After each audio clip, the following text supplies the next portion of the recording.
Are we rolling? Okay. You want to look the less mics sad, sound. though? Yeah, I do. I need an espresso. Is there any? Has he bought pods yet? Yeah, we can go get some. Let's go grab one first. Sorry.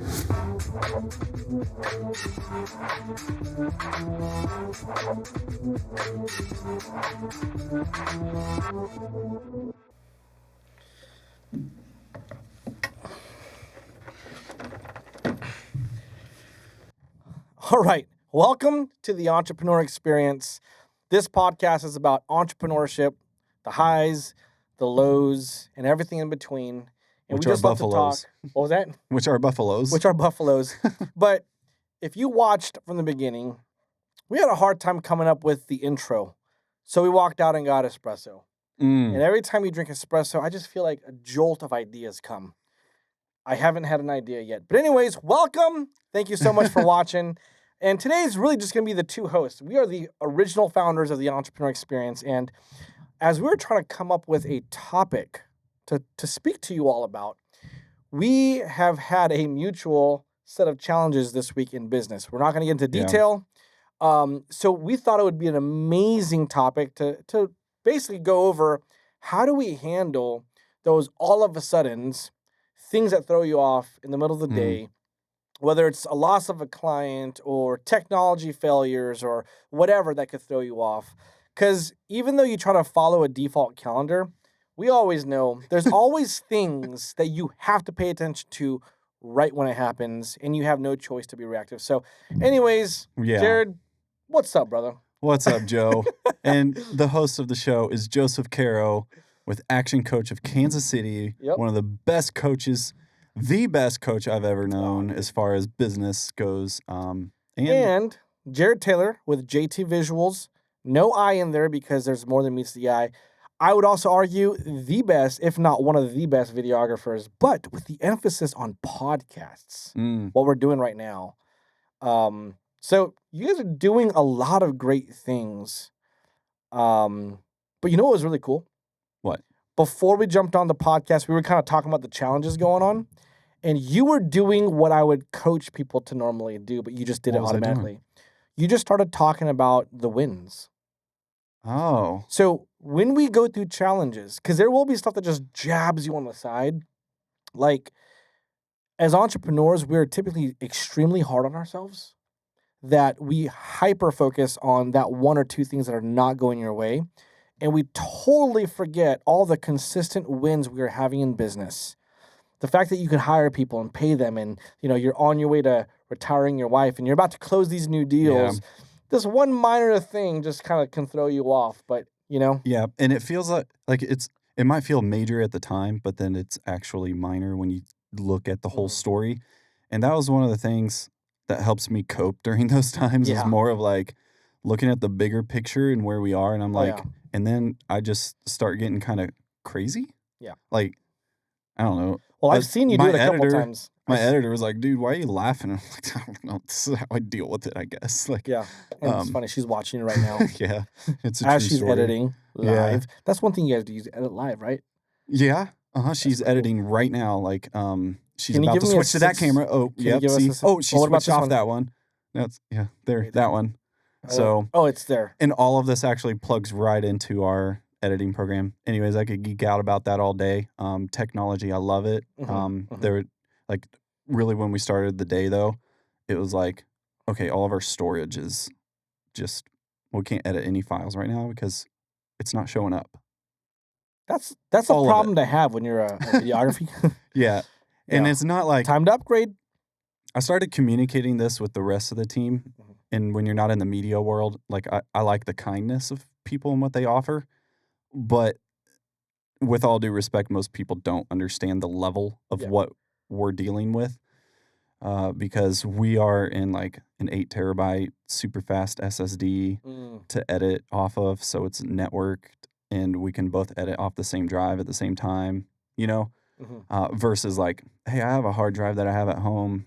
Do you need to borrow that? It's like, I appreciate the kindness, but That's not Yeah. going to work. Yeah. You're like, that will solve about maybe an eighth of my problem right now. Yeah, so that's how we started. And I'm like, technology, it's almost like a person. Yeah. And you got to just... I feel like I would be the dumb guy that would offer that to you because I don't understand it.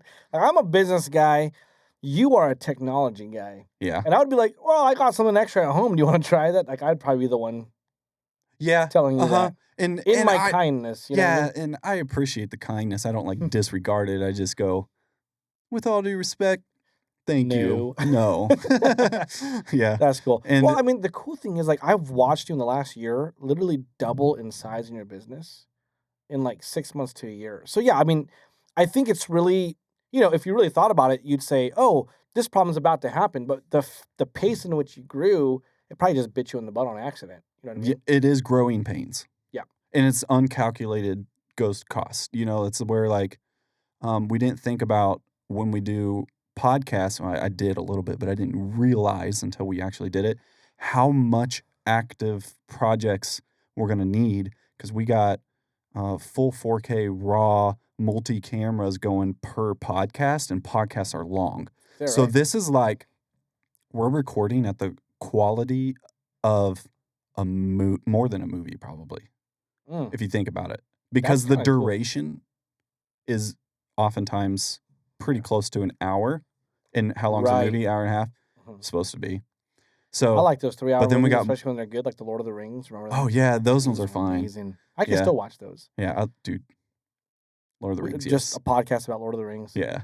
But we love it all, and it's just growing pains, though. Yeah. And we didn't really calculate how much active projects we're going to have because what we want a lot of motion happening and to get so fast. So we got to keep buying up, and that stuff costs. Well, what's funny about you saying that? That seems to have been a theme this entire last month. So last month is May 2025. We're in June right now. Basically, last month and leading up to this month, a lot of my clients are going through very similar growing pains within their industry, right? So I have a plumber who literally tripled in size, and the money's coming in, but more money's going out because he's hiring, buying new equipment, all this kind of stuff. Oh, yeah. And although it's like sexy to grow, you know what I mean? You don't really realize that you actually spend more money to grow until you start leveling off, and then the revenue and the profits start to increase. Because you have to pay for growth. Yep. You add people to your team. You add, programs if you need it, storage. Yeah. For you. Yeah. Lots of it. For me, it's I just hired my 2 daughters to intern to be marketers, and we had some marketing. We knew we always needed some, and my amazing assistant, she's like, her task list is so large that the marketing just made sense to move it over to somebody. The girls are learning some of that stuff, so it's like, and they're Gen Zs, and they're putting out content that's relevant right now, and I'm like, oh, I got more eyeballs. Have they started putting it out already? They started 2 days ago, but same to your, it's an additional cost that I'm going to need them to work hard before I see the return on that. Right. Mm-hmm. So even though that's a small cost to me because they're interning, it's still an unrealized line item. What is hard, though, with organic social media is it's so hard to measure it. You can't. I mean, like you can get some people saying that, hey, I saw you in that kind of measurement, but it's not like, unless they explicitly say, which is good to ask, hey, how did you get to this call, or how did you hear about us? Oh, I kept seeing you on social media. Like, that's a good measurement. Right. But you don't know per individual content. And then you ask, like, which one? Well, I throw up 6 posts or videos a day. Yeah. And on like 7 different platforms, including Pinterest. Like, which one did you see? Right. And then sometimes people don't even watch. Did you know that? They just see your face and scrolling, and they'll scroll away, but they thought of you and they had a previous interaction, and then they're like, dude, I keep seeing you. I think it's a sign. Yeah. Well, it's funny because every week I go to church now, somebody mentions a video that they saw. And 2 Sundays ago, and I go to a decently large church. So not a huge church, but about 1,000 people. So it's still a good amount of people. And there's a lot of entrepreneurs, and a guy just ran up to me. He's like, dude, I saw your ad for your online courses. I didn't buy it, but I want to come to your next event. I've been thinking about it. I've been watching you for years. And I'm like, So it was a conversion, but not the one targeted for. Not the one targeted for, but still, like, That's cool. as much as you put out there, people are going to see it. And you have no idea which one's going to move them over the edge if they're seriously considering talking to you. Yeah. Right? So, man, I'm already getting encouraged through a hard week. Like, oh, things are actually working. And to what we're trying to bring to the table is really, when you guys are going through some hard stuff, it's really important that you sit together with your team or your mentor and say, okay, what am I doing right? Because challenging times will come. Yeah. The growth of pain might make you want to pull back on your growth because it's too painful. You know, you forget this, or you're running into, like you said, like storage problems or whatever. Okay, there's a solution. Let's talk about what we're doing right and what is the solution to getting to that next level. And what's cool is like experience comes with faster decisions. I don't know if you experience that. That's me because I'm a thinker. So experience comes with the faster decisions. But when you're pioneering and exploring new areas, I need to think. I can make semi-fast because I like of course I like the way I think. But I hope you like the way you think. I think so. No. Yeah. But I know that I have good voices. I have the Holy Spirit guiding me, you know, and bring it to prayer, and patience and time tells a lot, but you also have to make decisions too. And it's like, what do you do? And you just be excellent for one. So do the best you can with what you have. But that time when it's pioneering something new, I just need a little bit of thinking, and I try to get creative thinking going. Yeah. And it takes a while to fire up, but then I surprise myself when there is actually a workaround. And then sometimes it actually ends up to be something better than what the original would have been. Yeah. Well, and that's the cool thing about having a team or having a group of people like mentors or masterminds. Yeah. It's like, hey, guys, really quick, I'm going through this, XYZ. Do you guys see a workaround? Do you guys see something? Or am I missing something? You know, being a business owner, an entrepreneur could be very lonely, but it's only as lonely as you allow yourself to be. Right? Sometimes we don't think that anybody knows, but other entrepreneurs understand. And entrepreneurs, I have found, love to help each other out. At least sometimes. Yeah. Well, at least most of the time, in my experience. But I mean, most people are like you. As an entrepreneur, you're a professional solution finder. So, dude, like, what's the best? Honestly, like, they're like, oh yeah, let me help you figure out this problem. And a lot of people, when they're not emotionally attached to the problem that you have, could come up with a very good possible solution because they're not like clouded with the fear of what's going to happen or whatever. They're just like, tell me have you thought about this? Have you thought about that? I would think it always takes me a second longer than like probably the average, the quick decision maker guys, the high D on the disc profiles kind of thing. Like they go faster, but for me, I try to think of a third option so much, We could do this or we could do this. Well, thank you for bringing those to the table. What's the third option? I like, is this really all the options? And then even one of my options is like, should we even think about this anymore? Like how pressing is the issue? Yeah. That if I think about it and get 10 more options, was that even worth the time to think about it? Or am I just operating out of fear too? Like I try to ask myself that. What position am I in? Yeah. I think for every challenge, there is always a good 2 options that you could, do. I think 3 is good. But if that third one is limiting you from actually making the decision you have to make, then maybe you shouldn't give yourself a third option. But have you ever heard of the guy named Dan Martell? Yeah. The Buy Your Time Back guy? Yeah. I see his clips on social. He's all over social media. And I know he probably goes through a lot of challenges. I mean, $200 million or more. Oh, yeah. We have challenges. But he talks about how he guides his team on addressing challenges.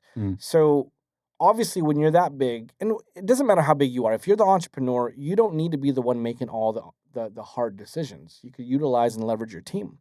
But he says that when anybody comes in with a problem, his requirements are that you explain what the challenge is quickly, you provide 3 possible solutions to that problem, And then the last thing is you got to give me the best one you think would be for us to take. So that way it takes a lot of the thinking off of your hands. Like, let's say your team came to you with the problem. Let's say there's a storage issue or this or scheduling issue. That person in charge will be like, Jared, this is the problem we're running into. I've already thought about it. Here are 3 possible solutions. Of the 3, I like this one the best. What do you think? That takes all the thinking off of you. And then if at that point you're like, I like where you're going, that's still not good enough. Here's what I want you to do. That could be appropriate. Yeah. But at the end of the day, a lot of times because your team is only focused on that one area, they can make better decisions for you as a team.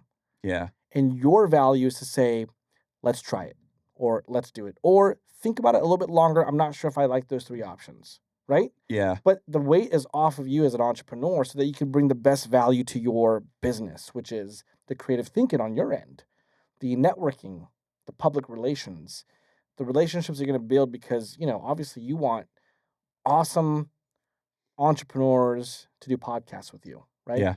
You know what that reminded me of? It's slightly off, but slightly on and off topic is I kind of want to be like a kind of owner in my business where I just show up and some people don't even recognize me because I'm the IT fix-it guy. Oh, Like almost one of the lowest level. You want to be an engineer type? Like that would be cool. Like, hey, call Jared because our storage drive isn't working. Okay. And I'm just kind of servicing the team. Yeah. It won't go that way, but I just always thought that would be fun. Right. To like, because you like getting your hands dirty. yeah. And then also there's something about going back to humility side of things. Have you ever found humility, like a humble position to be, I don't know the word, to be desired? Yeah, And I think so. I think somewhat it's just my comfort zone is like some of feel the that things. way. I feel that way with ministry. So I've been a pastor. I've been a worship leader. I don't really like being on stage. I don't like being seen in a ministry setting. Like I don't. Like you're proud to be humble, I'm, like just very okay with doing things for the Lord and nobody knowing about it. Like whenever my wife and I give an offering to anything, and I already feel weird saying this part, but Yeah. I don't like saying who it's from. Like we have one of the things that I always wanted to do, like, is be so wealthy so that I can just ask people in my close circle, like, who do you know that's about to go through winter and can't afford their electric and heating bill? And they say the name. It's like, okay, I'm not going to do it, but here's $2,000. I want you to pay a credit to Evergy so that nothing gets shut off for the winter. And do not tell them who it's from. Just do it. That's awesome. That is like when you talk about like just showing up and being, I want that in ministry. When it comes to business, I feel like I love leading and inspiring and motivating. It makes me so that I have to be in front of people.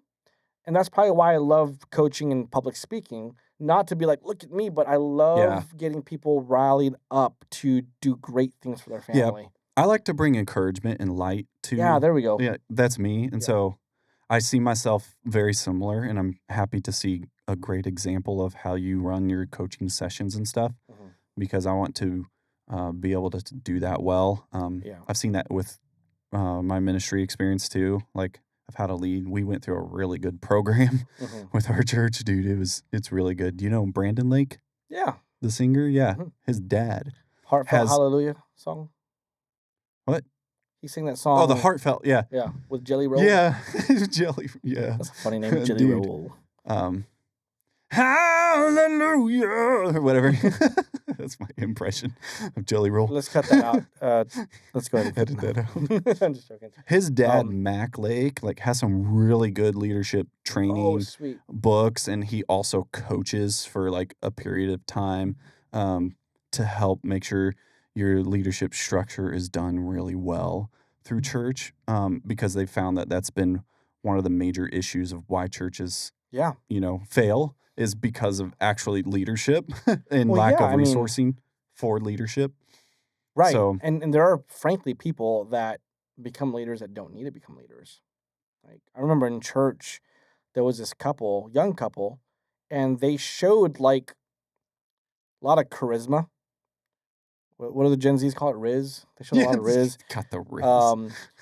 And then they're like, "Oh, you'd be great to be youth leaders." But then all of a sudden, they started coming up with like all this new age stuff, meditation candles, and that a lot of people left because the pastors just quickly promoted leaderships without a guide, which is crazy because I've been reading the book of Timothy, 1st and 2nd Timothy, where Paul actually gives Timothy a guide on how to lead churches. Because Timothy was a young kid. Yeah. A teenager or maybe a young adult. I don't know. Kind of crazy. But yeah, like you said, cool. that's good that there's leadership stuff there. But I do see, I don't even know what we're talking about. Still, this is good stuff. We're I just was talking. saying thank you for showing a good example. And that was also a good example because now I've learned that among a few leaders, and you're one of them in my life, that now I have discovered that I enjoy leading other people through things. Yeah. You'd probably be a good coach one day. Pulling things out of them, asking the right questions, asking leading questions, asking, it's really all asking and guiding and letting them think about it, good leaders know how to do that or should learn how to do that because at the end of the day, to be a great leader, you must be able to have an ability to inspire your team to greatness, to do things that you want them to do, right? And so to be able to pull the things out of them instead of saying, do this, do that, is a talent or a skill that as a leader you should develop. Like, for example, because the whole topic of this podcast is about, like, how do you kind of get back to center whenever you have a rough week, right? And I think a lot of what we're talking about has things to do with that, but like to specifically bring it to where it needs to get to, you're going to go through bad stuff. You're going to have crappy weeks, crappy days. Challenges are going to happen. Clients are going to leave. You're going to have a conversion that didn't happen. You really thought it was going to happen, right? Okay. How do you get over that? Or how do you continue to lead? You continue to inspire yourself and your team. Right? Yep. You continue to inspire yourself and your team. And I love doing that. And I'm so excited to get to a part in the business to be more oiled of a machine, Once things are well oiled, I just want to focus like solely on the people. Like I want to have someone so trusted with the numbers. I think that'll come naturally. But I want to like really be able to see transformation in people. Yeah. And the job was a conduit for that, Yeah. So it actually brings faith, happiness, and family and values in their life. Yeah. And I've always had a vision for like the workplace to be, even though we are 9 to 5, to not feel like a traditional 9 to 5, Right. Because it's so hype and really cool. I quit my job, Oh, I don't have a 9 to 5. I work from home, all that stuff. But and what they don't tell you is they don't work 9 to 5. They work 3 a.m. to 3 a.m. You know what I mean? Like, yeah. I don't know. I think you got to be very, very careful with who's motivating you as well. Because that really, really helps you to manage those tough times. I remember listening to just social media people that I thought was great. Like, it was get up and grind. And I had a season of like, oh, yeah, this is exactly what I need. Stay hard and work harder than everybody else. Never go to sleep. And then one time they said something and I just did not agree with it. They're like, who cares about what your wife thinks and kids thinks? When you make money, they're going to respect you. I'm like, wait, I'm not sure I agree with that. Yeah. As a matter of fact, I know a lot of mentors who have gotten divorced because of that and said that is not the way to do it. So you got to be careful who mentors you because when you go through those hard times, you're going to start remembering what you've been putting in your head. What I know to be true is hard times will come. It's the ability to stay consistent with the activities you know you're supposed to be doing that brings in the results, right? Yeah. So you lose a client, continue marketing, continue networking, do more content, right? Get your team together, talk about what just happened, talk about solutions to move ahead, right? A mentor of mine, Brad Sugar, has always said, well, you got 30 minutes. I'm going to give you 30 minutes to feel bad about it, but you got to get back up and get going or else I can't help you. You know, and I'm like, because it's good to get the poison out to as far as talking, as long as it's the right person. But then you really gotta yeah. take that action towards the vision of your company again. Well, it's a legitimate emotion. Right. You're human. You have to feel sad every once in a while. If you don't, there's something wrong with you. Or you're a Terminator and we don't know about it, right? So I'll be back. I'll be back. But okay, feel the emotion. Be careful not to stay in the emotion. Oh, I'm glad you brought that up. Okay, go ahead. Dwell time is what I call it. Okay, yeah. That's exactly what it is. It's dwell time. Like, Yeah. and the longer you dwell, the harder it is to get out. And that's why that 30-minute mark, at least for me, has been a crucial boundary of dwelling. I try to even get there less than 30. Like, I try to dwell less than 30 minutes. But there are some crappy things that happen where it's like, you need that full 30 minutes. And I'll be honest with you, I haven't been perfect at the 30 minutes. But the boundary and the practice and the habit of that boundary is, to bounce back. You have to bounce back. Yeah. Whereas people will just sulk and stay and dwell sometimes for years. And they become bitter. Right? I know so many people that have lost their business due to burnout and they are bitter. They're like, business never works. We've been going at this for I don't know how many years and we've been trying. I'm like, how long have you been dwelling on this without making a change, without taking the right action? You know what I'm saying? Yeah. So I know I'm preaching and this is hard. Yeah. It's hard. I mean, as a serial entrepreneur, it's still hard for me. Crap happens. Okay. Man. Good.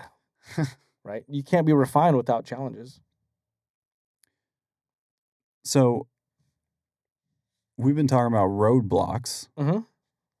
And then what's helped me as well was kind of zooming out and trying to look at a bigger picture, but also I've helped guide people through stories so much that now I'm like, okay, if this is a story, what moment am I at?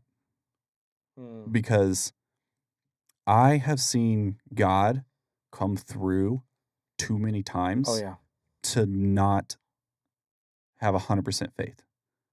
Like, I'm telling you, Joe, like some of the things, like, I mean, I could name a lot of, I could probably give a story. There was one time, okay? Now, this is kind of a fun story with a different moral, but in Ecuador, me and my wife went to Ecuador. We didn't have any kids at the time, and I believe so. Yeah. Okay.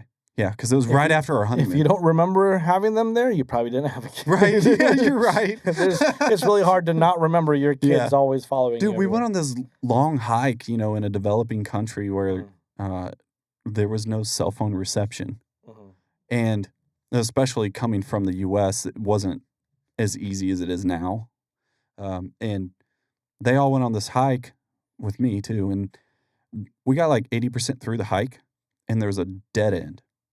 A roadblock, if you will. Yeah. And what's the typical thing people are going to do? Turn around. Turn around. Guess what we did? Went over it. We turned around. Oh. But then I was in the back and it's just, I took some dwell time on it and I'm like, but it doesn't calculate in my head. And I'm curious. Guys, can we turn around? I'm in the back. So I was thinking about it longer than everyone else and they're all turning around already. But then I'm like, hey guys, I'm going to go run back real quick just to see. And then I'm like, newly married. So this is like the second time I've said it. And then I go, Rose, to my wife. And I'm like, I'm just going to run back and check. Okay, I guess no one's hearing me, but I said it. Yeah. And then I turned around. I ran back. I think they didn't even realize I was gone. Like, kind of feels bad. They didn't even realize I was gone for a while. Right. And they were almost back. But my experience was, it was like the rocky area of a beach, and I was like, this just doesn't make sense. I'm gonna hop on all these rocks and everything and climb. And I climbed the rough terrain and everything. It seems like I'm making this up because it really fits. I'm very I'm just imagining how this probably looks. I got through it though, and found where the trail continued. Oh wow! So I did it, and then it was like this huge beachfront that looked so nice. And I'll tell you, it was awesome and it was good for my eyes and my mental brain and everything. Did you take But Rose back, by the way? no, because dude, the hike was so long. Oh, I made it back before them. And then so I'm like, where are they? What I thought it was about halfway through. And that's when I realized we were about 80% through because I looked at the map that was wow. like on a wall somewhere. And then, but it was really cool. But the thing was, I didn't get to share that experience with a lot of other people. Right. And it would Because have they been didn't cool. they didn't want to go through the road. Right. So I really wished I could take them through there, but then we ran out of time. Yeah. And so, You know what's funny? Like, I always talk about how burnout is the number one cause of business failure. mm, And earlier, we were at the kitchen over there. We were talking about how, like, sometimes salespeople, especially for high dollar sales, will stop right before conversions will happen because if they went months without getting paid, like, I think about realtors when it comes to this. yeah. You know, how much you have to put in before you actually see a commission check. And that's like the roadblock. Like, at a certain point, emotionally, you're just like, I'm fed up. Mm. Like, I'm going through all these things on a weekly, monthly basis. Like, I just had a really awesome session and I converted a client to one-to-one coaching this morning. And this person has been in business only 6 months, has done $500,000, but is still negative. And she's like, I don't know. And I'm like, okay, you're past where most entrepreneurs are. Mm. Don't stop now. And so it's like those roadblocks are so real. Those emotional roadblocks, those physical roadblocks, those mental roadblocks. And like you said, it's like, let me risk a little bit to see what the roadblock's all about. And And sometimes the roadblock is not even to protect you from much. It's a security measure. It's your body's way of saying, hold on, there's just a little bit too much going on. Yeah. Like, it's just, fight or flight, and you will never know until you try it. Now, sometimes you won't make it. Yeah. Because sometimes you should go, like, most of the time, I think for me, my personality, and I should try to go through it and see. And then at least I'm not going to go back with this curiosity killing me about, but if we would have blah, blah, blah, you know, like with regret almost. But yeah, my backup plan was I'll just run and catch up to them. And you did? No, because I made it through the normal way, you know? And you're like, where are they? So then, yeah, after I made it So it back was a to the good loop finish around line, it, then huh? I went back on the hike again and then found them. And they had no idea you were gone? Well, they did eventually, but for the Like, first, where's Jerry? yeah. How did your new bride, how does she feel? Oh, we were wondering. You know, You and Rose, I think it. you and Rose have an amazing. You guys get along so well, though. Yeah, I would say, like, I sometimes that's the watched you problem. guys. I watched you guys at Foaling. Foaling, yeah. Dude, they were killing. You were like crushing. We have the same level of and competitiveness. she was pregnant. Yeah. I was like, how is she doing? Anyways. Yeah, dude. Yeah, it's fun. I love her. But I'm there sure was you do. another. You better. Dude, there was another thing, like, because in that hiking experience, I was like praying to God, like, get me through. Like, I know you'll, like, I have no cell phone signal. I looked to try to contact them and it wouldn't go through. I was like, and then there's that slight bit of worry when you make it back and you're like, oh, but where are they? You know, it's like, okay, I'll do this. And I was trying to just kind of lean on what I knew about guiding, like the Holy Spirit guiding me. And then there's another time we were in a developing country, Joe, and we're trying to get to the airport so we can go on a vacation for a couple weeks. We've been living in a desert for a while. What was this at? Niger. Niger. So that's West Africa. Lovely country, love it. But it's very difficult when you come from here and then you go there and you're not used to it. Well, we were trying to leave and there was this protest stuff going on. Ooh. And it was blocking all the roads. So it was seemingly impossible that we were going to make it to our flight on time. And we already bought the tickets to go and visit some in-laws in Spain. And like, we're about to have this glorious experience. And then all to be stopped by riots. Wait, where's the taxi guy? Where's the taxi guy? Where is he? You know, because we tried driving ourselves. And no joke, when they do this, they might throw rocks at you. They might they light the tires on fire and all that, and there's roadblocks everywhere. Yeah. Literal roadblocks again, dude. Yeah. Roadblocks. But the taxi people over there, they know how to just kind of... Yeah, and so, we had to actually go that route instead of us driving ourselves because they know. Right, and also, they're not going to really throw rocks at their own people. Right, but you guys are Westerners. Yeah. Right? And so they probably would to us. That's crazy. Well, Well, I'm glad that you. Just in that Well, experience. you're here right now, it's so I'm glad safe. you made it on Yeah. your vacation, and Yeah. I and mean, you're there's here. other You things didn't too. get killed. Gas tank runs out. You know, I've just seen God come through too many Yeah. times for like me not to think in the business where we are when we're in Valley of Despair or my personal life that like I might get a little stressed, but I know that God's going to get us through. Yeah. Because I've just seen it too much. Oh, for sure. You know, 100%. and my faith is still like 100% strong, Yeah. like during those situations.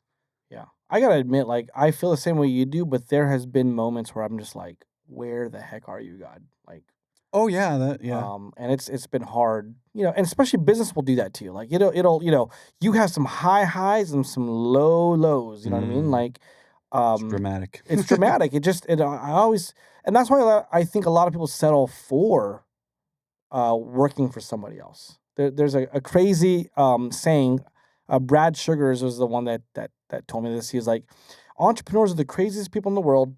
They're willing and more than happy to work 80 hours for themselves in order to avoid working 40 hours a week for somebody else who's willing to pay them more. Yeah, I was like, who might pay you more? Exactly. You're working 80 hours a week for yourself or more and can't even pay yourself. And those are dramatic ways of saying it, but like in the startup world, you guys who are in startup or have really remembered your startup, like you know exactly what I'm talking about. You know, business is not this glorious thing, especially in the beginning. Yeah, and You know, and I knew getting into this that it's going to take longer because I can't put in all the, 60 hours a week kind of style to get a business going faster. You know, because you were in ministry. And my personality is like I usually shoot for a longer game. Yeah. And But you had a lot of things going on that which I think added up to those long hours. Because remember, you had a podcast in your apartment. oh yeah, You had videography. You were ministry. If you added up all those hours, you were probably working a lot. yeah. Now you're focusing it all into your business, which is amazing. Dude, it's awesome. Yeah. And it's all for God's glory too. You know? Absolutely. Absolutely. I think that's another thing too, is like when you go through those hard times, it's important to be grounded spiritually. Yeah. You know, and I know that not everybody's a Christian who listens. Like that's just our experience. But Yeah. you still need to be grounded Yep. in a very, very strong belief that encourages you to keep going. Yeah, and I don't ever want know to what I make mean? people feel weird, but it's like usually if you don't believe in God, you still are spiritual. Yeah, I think a lot of people agree with that. If you're someone that like believes in all the manifestation things and all that, you know, like I don't think there's anything crazy wrong with it or anything. I don't like disagree, but it's like I think it's isn't how that you, more like who are you manifesting to is kind of my question. right. Well, people say the universe, but it's like, so this is where I come from. I like to worship the creator of everything we try to create or worship. Like some people start worshiping the created thing. I want to worship the creator. Right. And that's where my heart's at because the creator is the one that controls it all. And knowing that God controls those things allows me not to feel like I have to always be in control, which I sometimes do. A lot of times do. Yeah. But having that comfort knowing, okay, these things do happen. It is very, very cyclical. Like there's always seasons of life and seasons of business. You know, when things go up, they will go down. When they go down, they will go up. You know, and understanding that and working, you know, the consistency through those seasons.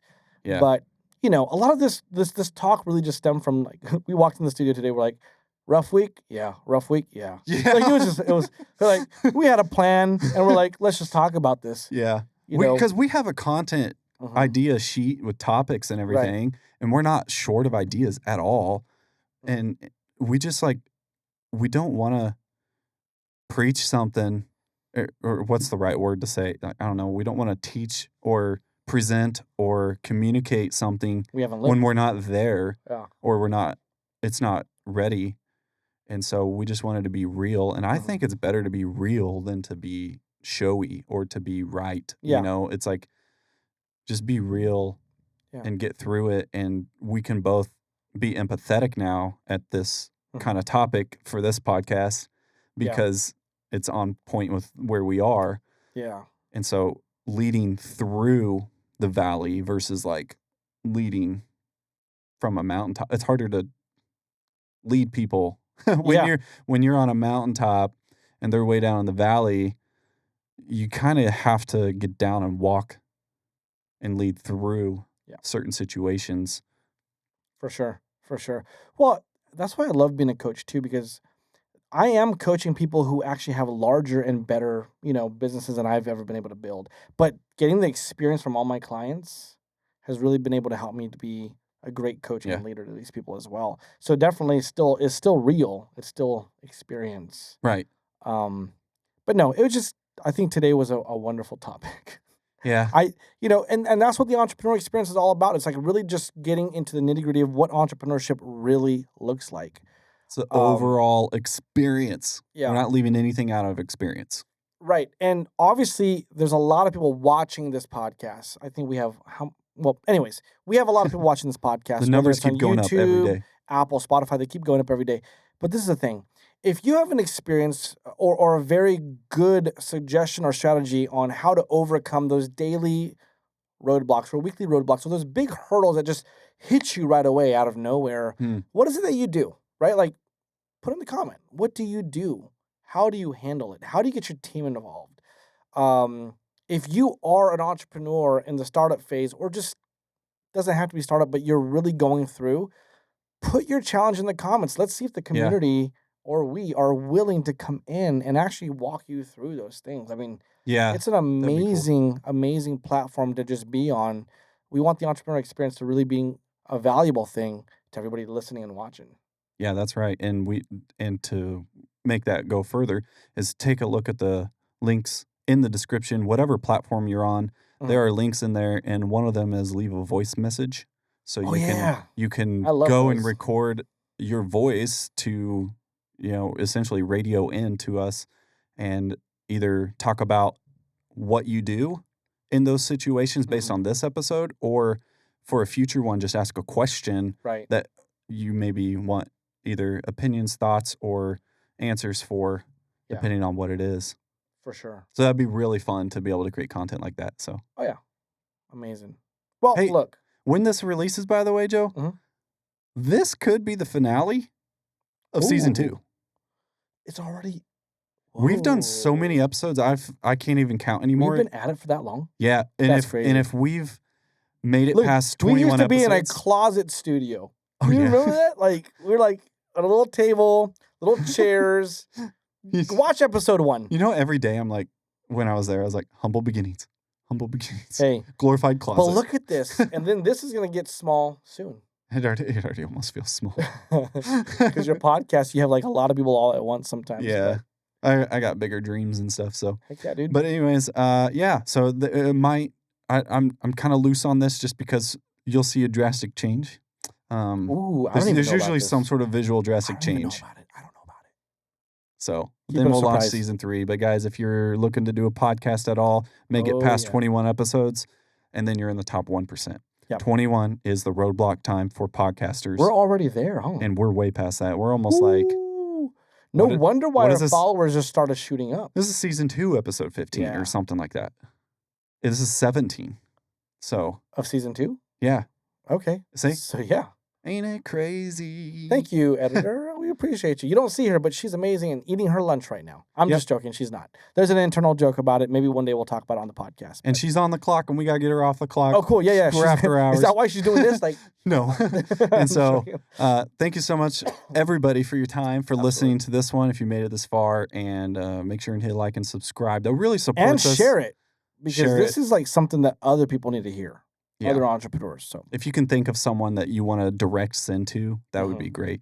And with that, without further ado, I just want to encourage everyone to keep on keeping on and stay strong.